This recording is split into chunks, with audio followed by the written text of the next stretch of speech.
If you still feel hurt, can forgiveness help with that?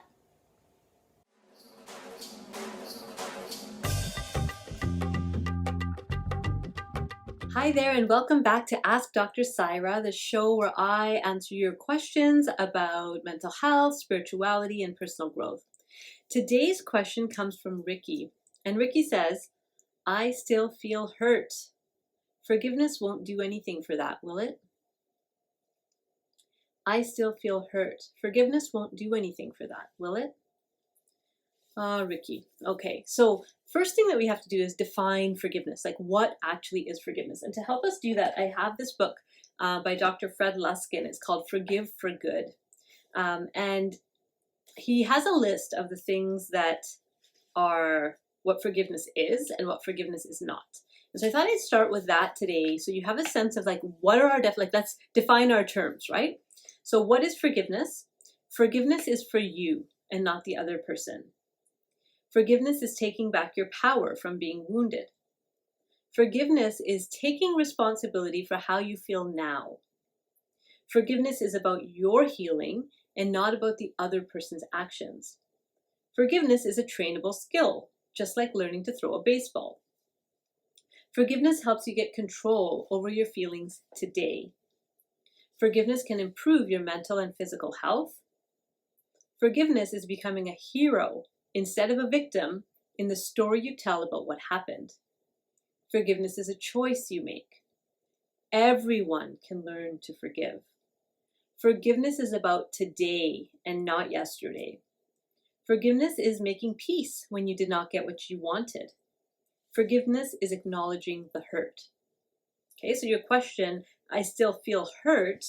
Can forgiveness do anything about that? Yeah, because forgiveness is about acknowledging that hurt. What forgiveness is not, and this is really important, Ricky, and for those others who are watching, forgiveness is not condoning another person's unkindness. Okay, so you're not saying it's okay. Forgiveness is not forgetting that something painful happened. You know, often we'll say, I forgive, but I never forget. Well, you shouldn't forget. You shouldn't forget the experience, because then you'd have a memory problem. Like, most people will remember the experiences, but what happens is you take away the emotional charge that's connected to that experience when you allow for forgiveness. Forgiveness is not excusing poor behavior. Forgiveness does not have to be an otherworldly or religious experience.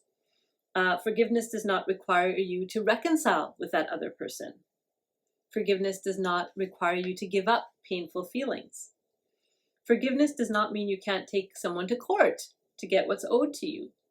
And forgiveness does not mean you have to stay in the relationship. Okay, so your question about, I still feel hurt, forgiveness won't change anything, or will it? Maybe it will. Because when you're feeling hurt about something that's happened in the past, right? And with forgiveness, what we're saying is we're coming back to this present moment, what's happening now. In this moment, I don't want to carry with me something from that moment. Now, one of the things I want to remind you is that it's important to remember that there's a passage of time in forgiveness. There's some things that, you could easily forgive. And in the book, this particular book is Forgive for Love, which is particularly about intimate relationships, but the Forgive for Good is the original, very similar. And so what Dr. Luskin says is that certain things you should be able to forgive quickly. Like, someone didn't take the garbage out, that should be an easy forgive. That should be a simple and a quick forgive, right? Because part of it is expectations, unspoken expectations, unenforceable rules, all of these different things that we have going on.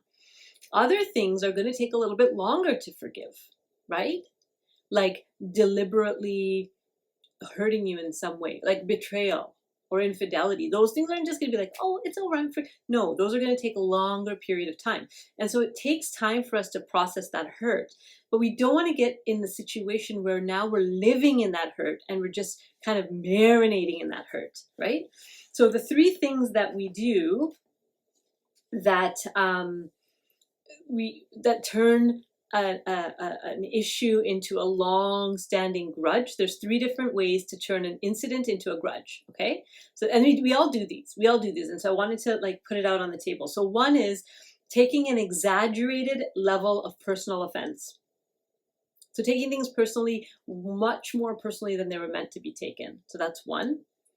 Two is blaming the other person for how we feel. And three is creating what Dr. Luskin calls a grievance story. And so a grievance story is, here's all the ways that I was done wrong, and here's why I'm the good guy and they're the bad guy. That's the grievance story, right? So when we take something on and we over-personalize it, like in an exaggerated way, yeah? When we blame the other person for how we feel, I'm responsible for how I feel. I'm responsible for my own internal physiology. Somebody might come along and push my buttons. Absolutely, people do that. But then it's my job to shrink my buttons so less things are triggering for me. You see? So you can't blame somebody else for how you feel. If you're saying, I still feel hurt, you still feel hurt. And I like how you said that. You didn't say they hurt me. You said, I still feel hurt. So that's good acknowledgement, right? When we, and forgiveness isn't about saying that, oh, now you're fine, because the pain might be there for some time, but it's saying, I don't want to carry this pain into the future, into tomorrow and the next day and the next day and the next day and the next day. And I mean, you might have heard, and I've heard of like family sagas that go on for generations, and people can't even remember what we were fighting for or fighting about in the first place, right? Because it's just, we've carried these grudges on and on and on and on and on. And so one of the ways that you might be able to evaluate, right, rather this is something that's worth holding a lifetime grudge over, is this something that makes me feel free and hopeful and connected or not?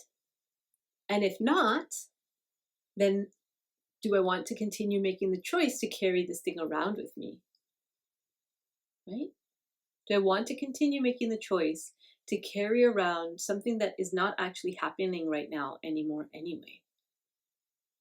And you might need to get some professional help in working through that process, right? You might need to talk to a therapist. You might need to go to a support group. There may be steps that you need to take to move that hurt. But those steps, like forgiveness is one of those steps. Again, not condoning bad behavior. That's not what this is about. And this is not to say that, you should just be fine either. But think about it. If you still feel hurt, wouldn't you try anything to feel better? Even forgiveness? Something to ponder. So those are my thoughts for today. And if you have a question that you would like me to answer, send it to me by email. And join us for Monday Musings if you'd like to talk more about forgiveness, and you're watching this, the year that it's put live. So December 2021, we're talking about forgiveness in Monday Musings. So join us there. There's details in the link of how to register, and it's free, and we'd love to see you there. Take care.